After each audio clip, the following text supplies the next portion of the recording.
I feel like I had to make this video for prosperity reasons, because we didn't know where we need to know where we were at this point in time in history after seeing what happened last night. But as I recall having a conversation with a white associate of mine, and we were discussing back in 2018 the situation with Colin Kaepernick. And I remember him telling me that black people should have a place and time to protest. And I looked at him and I said, there's no such thing as a place and time to protest. You have to protest where you can, especially if it's done peacefully. And there was nothing wrong with what Colin Kaepernick did.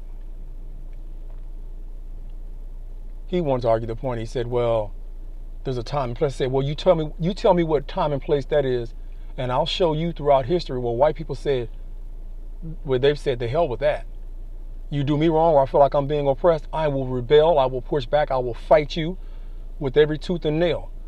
We can go all the way back as far as England, when the colonizers came from England to this country and did what they did. That was because they didn't like the way they were treated in that country. A lot of lives were lost in that war. It wasn't a peaceful protest. It was, hey, we're not going to take it, and you're not going to make us take it. So they left. And when they came over here to try to take them or recolonize them or bring them back or put them back under their foot, they said, nah, we ain't doing this, bro. We're fighting tooth and nail to the end. And that's exactly what they did.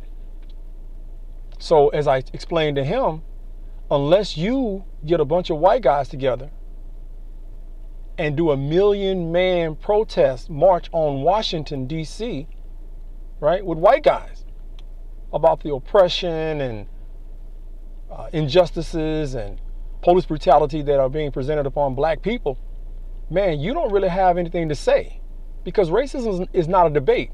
You're not the one subjected to it. You're not the one experiencing it. You're not the one going through it. We are. And we've been going through it for 500 plus years. And we've done most of our protests peacefully. Only to have somebody, attack us or treat us in an unfair manner with dogs and water hoses and military and the National Guard and bombing cities, Black Wall Street. You can go down the list. And then which brings me to what happened last night. Man, how was that even possible? How was that possible? If there were black people going up to, you know what, you wouldn't even get through you wouldn't even get anywhere near what had happened. If you get to that far, as the white people did, there'd have been a lot of dead bodies. Let's just be honest. There'd have been a lot of dead black bodies. Let's just be honest about it. But black people haven't stormed the Capitol building like that, and this isn't the first. This has been happening for a while. This is not the first time this has happened. So I'm really challenging my associate, because I sent him a message. I'm challenging him to make sense of what he saw last night. You had them try to kidnap a governor a couple of months back. You have this. You have countless other situations where this kind of thing happens. And when black people do it peacefully, we still get ostracized by our peaceful protests. And I don't even understand the bulk of this argument, but this is when they call it white privilege. This is that white privilege. And a lot of people don't like it. And you get people who unfollow you, unsubscribe to you, or you seem like your algorithms or whatever on your Twitter or your Facebook or your YouTube account are they're being slowed down. This isn't something attacking a group. This is just pointing out the differences, because the differences last night were night and day. As how black people would have done it if they had done it the same way, we'd be having a completely different discussion right now. Right now, it'd be a completely different discussion. And I don't understand how anybody, white can ever challenge or call out black people when you point this out to them clearly about white privilege and racial discrimination and police brutality, and all of that. And just being, I mean, stuff just it's frustrating because things all the way down to the point where you're just as a black person trying to, I'm just pointing it out.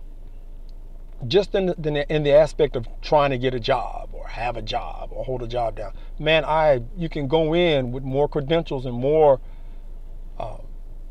experience in the field, but they'll pass over your application or they'll shoot you right out of a cannon. You go back a week later, they've got some inexperienced white person. I've seen it with my own two eyes. I've done the experiment myself. You go in and the position that you were trying to get, there's somebody less qualified than you right there in that spot. That's frustrating.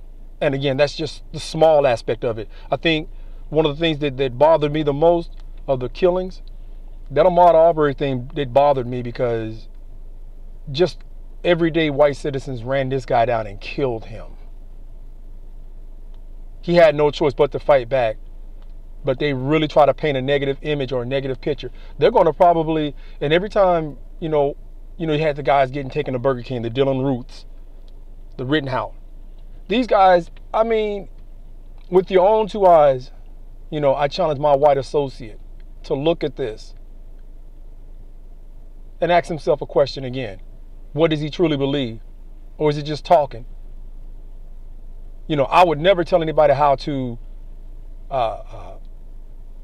if they're going to go out and do it peacefully, I would never tell anybody to go out and how to protest peacefully. I wouldn't dare do it. But what we saw last night was not peaceful. Some of those very people who have a problem wearing a mask,